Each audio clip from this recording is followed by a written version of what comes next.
duwe wong empu ya duwe wong kuno biyen ae. Mosok gendrong kok. Ya gendrong lemah kuwi ya genah. Ngono. Dicokere iki karo Pak Ahmad Uru ki. Lek sing murat mare ya dijekuki tak ngono.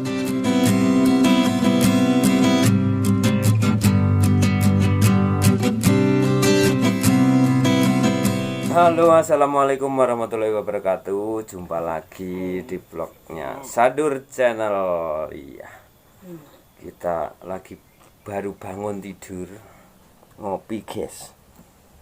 Kebetulan tunggu mbok ngulik konco ora nek kancane. Oke, udah deklak nih. Ya, jangan lupa subscribe, like, comment, dan share. Ngopi guys.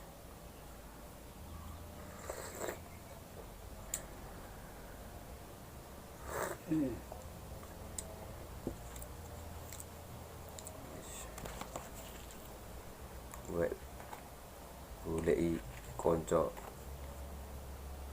Cerita apa ya?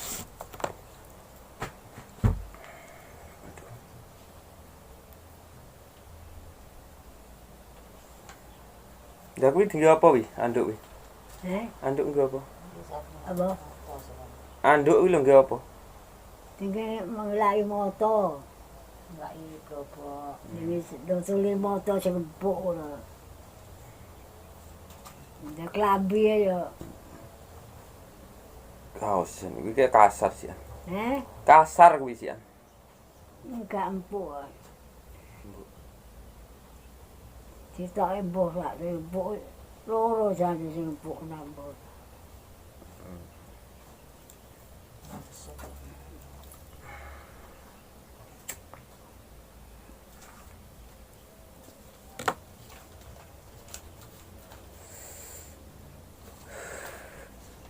Ndak yo ngerokok ta. Teriaku kok. Oh, padha karo melon. Kayak kaca.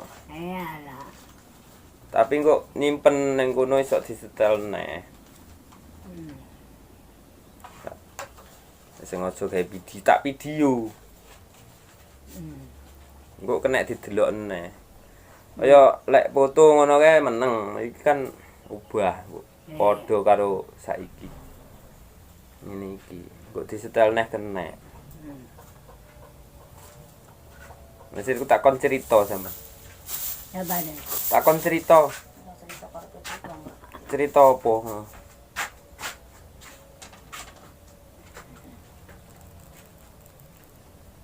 Ceritane apa? Aduh ngene aduh. Oh, nganu. Cerita mbiyen Dek omah ning ngendi ge? Kali Soko. Lekas di omah ngendi sampean? Tapi Kali Soko. enggak, pertama duwe omah.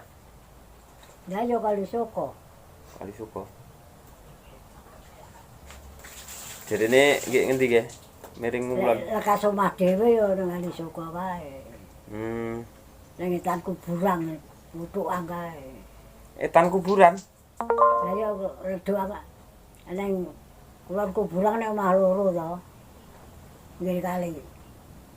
Dari tamen karo Pak Katam. Oh, etan kuburan. Tak kira kulon kuburan. Jadi kulon kuburan.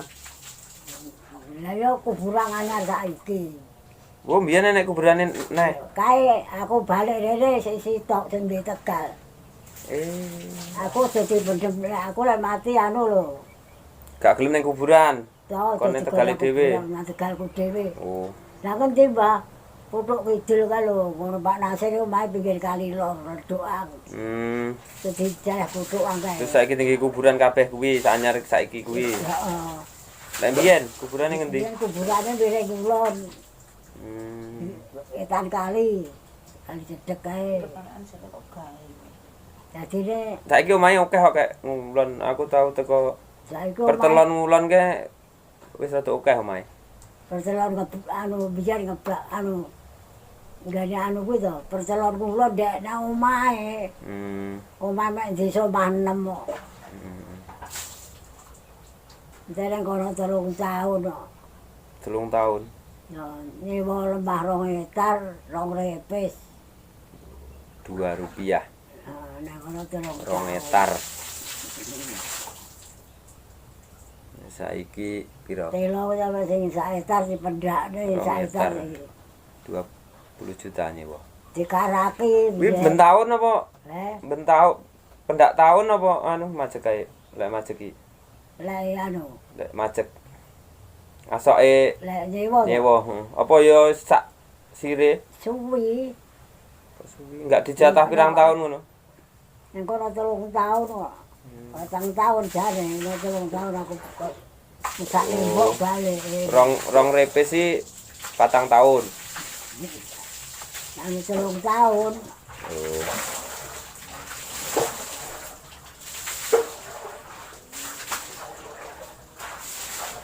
Kok kono.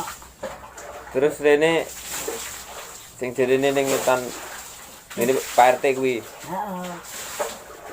Enggak balik terusan sik nang kene. Mak lumbok kene. Ngendi omahe sing kene?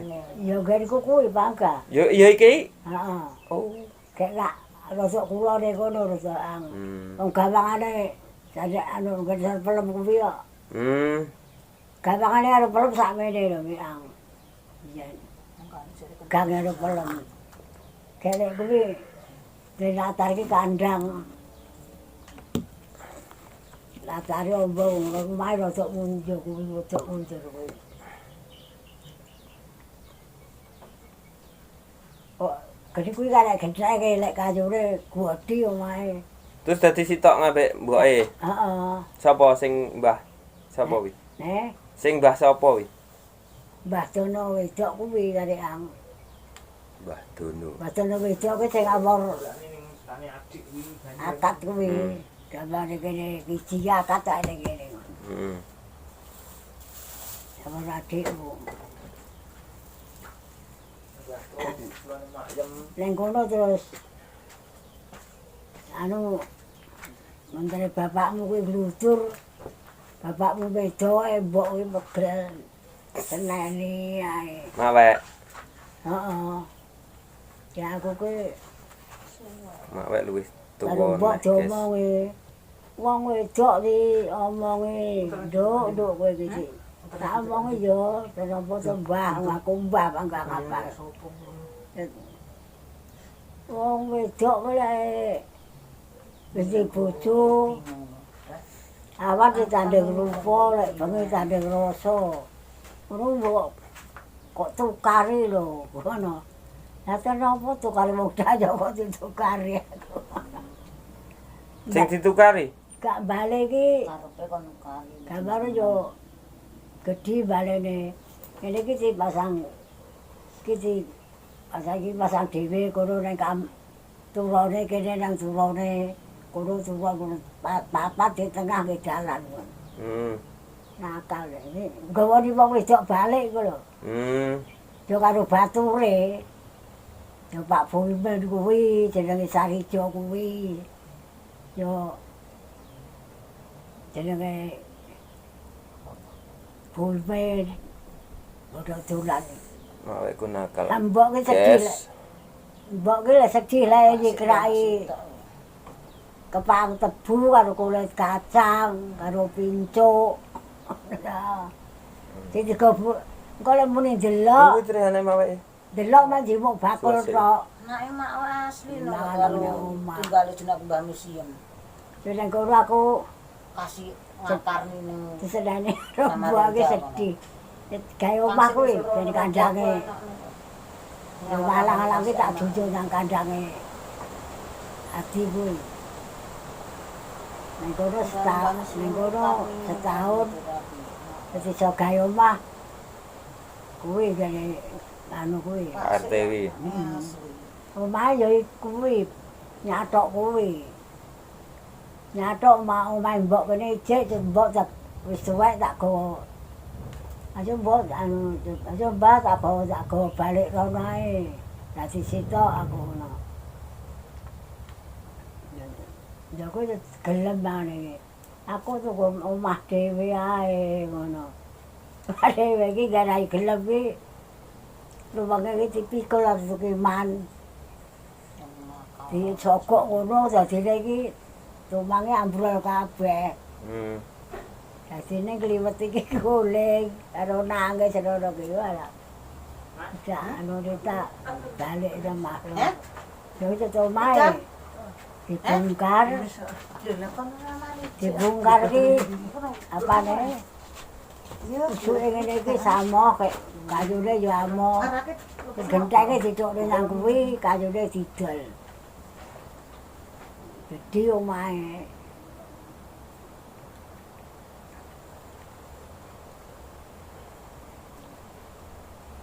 Ana guru ora-ora kon pindah nang Pinggir dalan. Dalan. Dadi iki dapure ari Mbak nang kuwi. Mulane jelembah iki jadak didol nang sapa? Paiman selawe. Are Paiman duwe balekne. Tegale kae jaluk sio kae. Jadi wis idol kae. Wis dituku kene ya, An. Lah ya iki sebau. Kacut kono. Mek 50 persagi kok. Pekarangane tok kae jane ya. Lah ya mek pekarangan mubeng tok kuwi. Ya kuwi. Oh.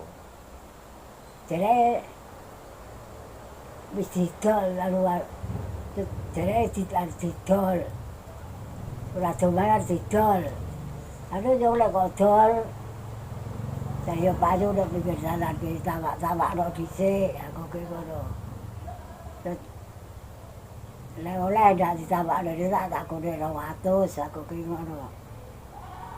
Ndak oleh ngono. Ditawakne jane kiran kono banyak 250. Jet ndak oleh. Jet karo 250 repes? Nah, ya peluangku kuwi mek. Apa 250.000? Waduh sang duit do beli yo. Duit waduh ae. Waduh. Tapopo kalau. Kamu nonton kalau. Kowe ora ngono ae, ora gendah. Aku nonton kita kuwi terus. Nek kono balekne ora oleh. Terus aku balik neh rene. Balik neh rene iki. Dadane tak tegori kae. Randu kae sik. Tandur aku. Mubeng kae Saiki ya. cek uritan. Ya ditegori kabeh ora oleh. Jadi tak tawa gori kabeh. Karo kiran bidang 300 ora oleh. Ya lek bodhone 300 ya tak arepe 300. Ndak sida didol wong loro kok ngarepe timbang dadi kemare ndak didol omonge. Ya kuwi dijane donge omong-omong saiki aku sesuk nang ngene mes ngono dingklong. Jadi bae ngene iki aku nang gunung sesuk jam 10 kae. Heeh. Jam 10 jam 11. Aku nek aku mulai sore ngene iki aku ndak balik nang mes. Lah kok meser sapa? Katijo kuwi karo ojo katijo. Heeh.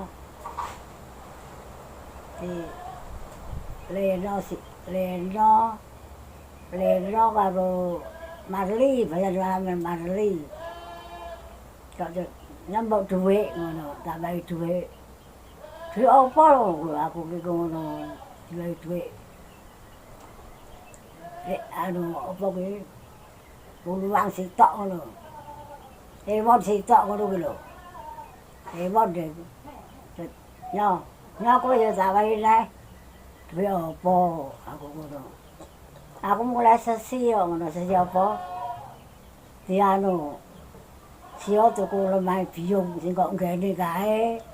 Aku diwai sesi kuwi ngono.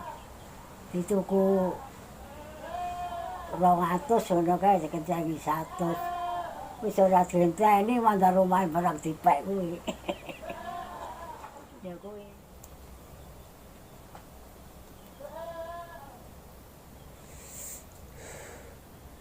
Lah saurunge rabi sampean ning endi? Sapa? Sampean Nek main Mbah Tro kono. ngendi wi? Ning kono rabi pindho ning kono. Nah, omahe Mbah Tro ngendi maksudnya omahe Mbah Tro? Omahe Mbah Tro kuwi sing domainno kae. Oh, Ya pas sing domainno kae. pas tengah-tengah kuwi. Heeh. Dia nenek sawune kiwa tengene etan kulon. Heeh. Mbah Sambune Tro. rong wit. Nek kuwi gare Oh, Mbah Tro iki bapake sampean ya? ya Mbah, Eh? Mbah. Lho, Lah bapakku nek Banyuwangi kuwi yo mbok Kartini Arma Amal Gadis kuwi kok. Aku kacili coba di mbak kuwi. Gadis. Lah terus tunggale sampean piro? Tugale 12 sing nang kene sing kare aku dhewe kuwi yo. Kono ya mbok ni Mbah Nah, aku Haji. rono yo di Kelahiran Banyuwangi sampean? kelahiran kene, kabeh lahir anake Pak Ahmad iki kelahiran kene. Tapi lunga. Teko kono kuwi mek meteri badange seleh kono. Maksudnya? Lah nek kono kuwi anake Murad Marit mati-mati ae yo. Nek kono suwi mati sitok ngono. Ya melok wong yo ndak kuwi ndak kerasan mesine kok. Yo karek piro kuwi sing urip karek papat piro. Lho, asline omahe kono ngene ya. Omahe kene, Lanang wedok. omahe ngene kula dhewe lho. Ngene Sucile Jamal lho. Mbah Kiran, Mbah sapa? Heeh. Kapiran. Mbah Wagiran. Kapiran. Sucile Jamal mak. Bapak- Bapak langgar. Ya kae Tegale nggih langgar kae. Sing mbene Kang Suci ki sapa? Lah iya ya Katiran. Mbah Katiran. Ya tau Tegale semono mbane Tegale ya kuwi gare yati. Kuwi gare sikit kuwi itu jalan iki teko kali kidul. Teko kali kulon. Kelor teko kali lor. Teko sama lor kae Tegale. Kene kono ra duwe. Kuwi yo anake jawane kuwi. Anake iki dadine besane iki kene Pak Taryo ki besane batis 7 yo rono kabeh. Kene batis 12 rono kabeh. Bareng lho kuwi. Karo besane iki bareng sewengi lek lunga. Ya Pak Taryo yo kae Tegalang. Sing di tuku gene ijol kuwi lor pinggir alas ya lho. Sing nek kedhu. Teko pinggir alas kae. Teko tambah miring piring anggene mur kae. Tak lumur kae siang. Tegale ombo jadi Pak Taryo kuwi. Ya sampe teko balik kali Brugi iki piring ange Tegale Pak Taryo. Sing miring idul itu. Heeh. Mubeng. Ya kan terus jadi ngene Pak Kiran yo. So, Pak Katiran, Heeh. Mbah Katiran. Sing tuku ya kuwi manu marutuane Katiran kuwi. Wong Sumberjo. Wong Sumberjo kuwi sebetulnya ya geblowo. Wong sawah duwe, Tegalane omah duwe. Pak Sigit karo Poniran ku lho. Mas Kris. Poniran tuku gene Pak Taryo kuwi. Kayak Pak Sigit tuku gene batu. Omah Sigit yo kuwi gene. Omah gande karo gene yatime kuwi. Kuwi lemah kabeh teko kali kidul teko oh mbo lemah. Sing metu duwite apa kae? Gop apa kae? Metu duit lawas kae. Heeh. Duit kredit siapa? Kae apa duit kae? Kaya lek saiki udu duit kaya nggih kembangan men.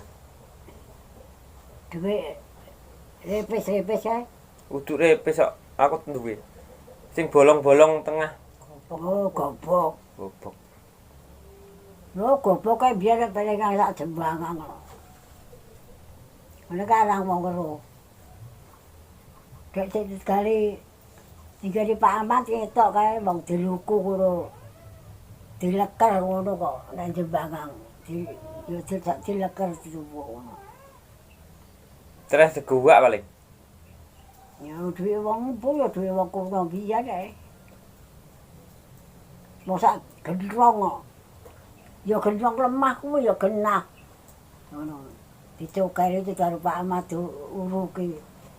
Lek sing murat bare ya dijekuki tangan ngono kuwi. Ngono kan dadi kok sing nang Jembangang lho. Lah kuwi nang Jembangang kuwi di lek sapa? Pak tukiran bangun asli kono. Jadi ada pesi cukup. Ndak enak, ndak temu. Raro. Lah kurang ngilu kok. Jane ngene yo wis ditokeri lho kok ndak ero. Entah tule yo dicokeri yo, dikeruki. Wong tetek mek sapu lebu tok mek guru pangtok. Jaro. Ora pas paling. Apa nih? Ora pas nggone paling. Ada apa mau yo dikeruki. Pas gede ku ya. Tapi mek sampe ini kok gawe dikeruki. Yo sampe ini to lek keruki. Dicakuri ora ada. Wong ombo kuwi dileker ngono lho. Ya sing ngono-ngono kuwi yo bleduk ngono. Akeh. Ya kuwi dibayawan. Mbak Ahmad Templuku neh kuwi. Jare kok ndek eneng ki to. Las kelukku. Ngono. Dadi deloki mluku-mluku deloki ngono. Ndak mluku duduk sente iki lho doang tanduri sente, golek sente. Larane ngono kuwi. Walah. Barang koyo ngene kok. Terus kok dudone kowe digowong gah. Ya nek nek. Eneng panggahe. Sing karo Pak Ahmad ki panggahe eneng mangko terus terek keluku ki terus. Lah wonge kan ora gelem gawa. Terus karo Pak Ahmad itu sing murat marit itu toto neh duruki neh kok. Dilukoni gari gitu. Luku ku ya disimpangi, ngene kenthong ku disimpangi kono karo kene.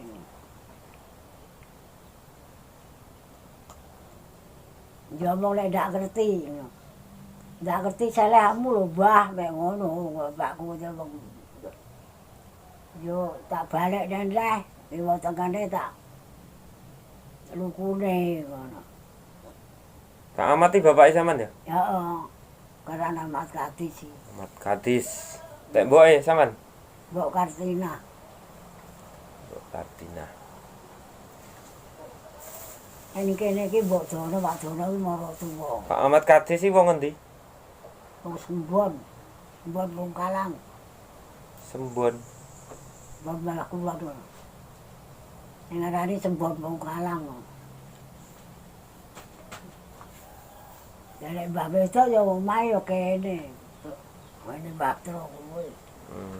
Wanahe wedok Baktro kok. Ahmad Kadis. Lek mak wek.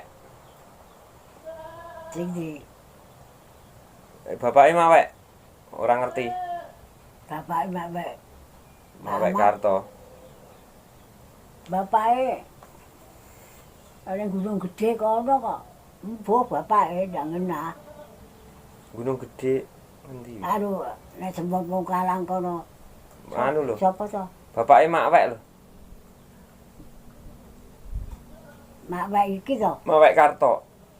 Mak wek Karto bapake yo eneng Tlatap Banyu Mas kono lali aku jenenge. Cilacap to. Kok Sik, Tratap. Sapa to sih? Lah kene jenenge kelingan. Pak Boso. Sapa? Pak Boso. Pak Boso. Pak Boso. Nek sing iki mbok pupon. Mbok Dono, mbok Katiyem kuwi mbok Dono kuwi karang mbok Dono. Mbok Katiyem. Mak wek biyen melok wong ngono. Heeh. Apa ya sik dulure? Sing di Mawek. Sing diloki sing sik. diloki wong liya braya. Oh. Mawek melok wong liya ngono to. Heeh. Wong main tatap maju mas kono. Dale mboke melok rene, Cai Ponina. Melok Cilacap nang Banyuwangi. Banyumas. Mbah Ponina Banyumas sing Cilacap. dilone Mbok Dono, Mbok Siem, Pak Dono Rejo. Nek sing jambuke dhewe Ponina ki dulure sing rene Pak Mesadi, barang ku lho. Toyo kuwi. Kuwi anake dulure lanang. Anu. Pak Dadi Supadi. anake Pak Kasan. Anake Pak Kasan, anake Pak Slamet. Ya, ngono. Dadi kaya anakmu, anake To, anake Sabak, anu Joko ngono lho. Heeh. Anake lanang telu.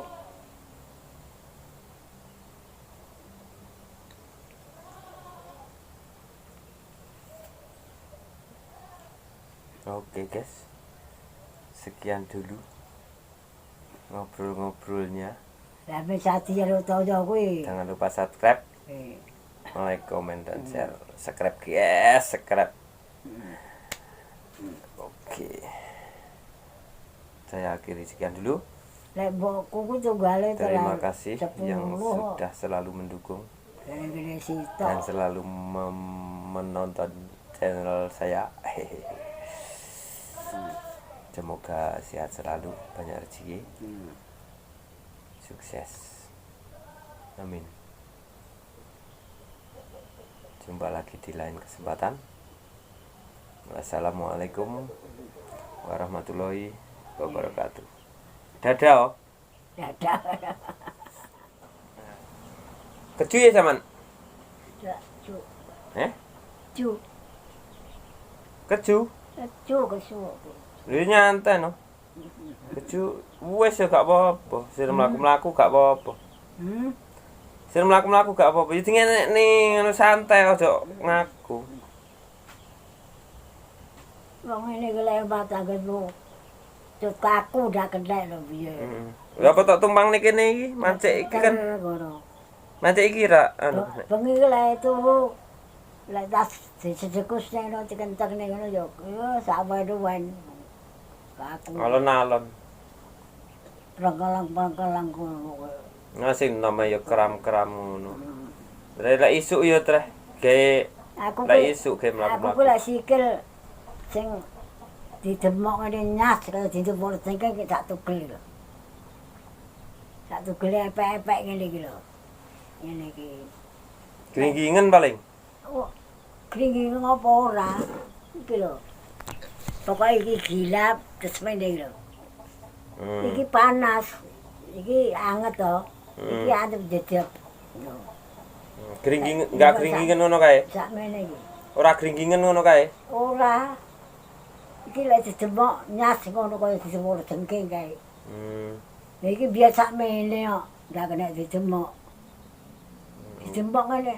Karene nyas ngono lho. Yo oleh-oleh pas lonjor slukun diutal-util diubah-ubahne. Iki yo ngono. Ki lemes. Lah, engko lek wis apa dikenceng ngono, ya tak kelek-kelek terus. Ngono. Lah ya diutal-util. Nek ngono ya kita magang keter ngono.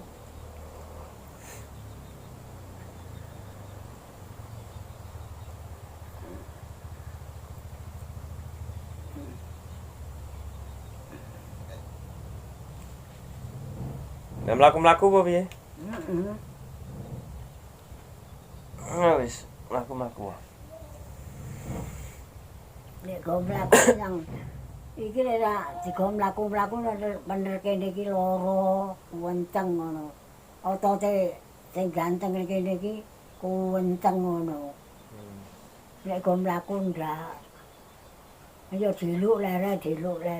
Heeh. Nah, apa-apa. Sampeyan mlaku-mlaku. Ya. Jalan-jalan menengai keju.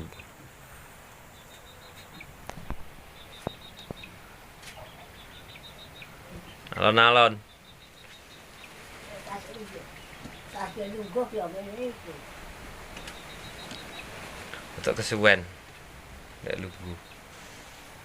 Ngarep nang buri.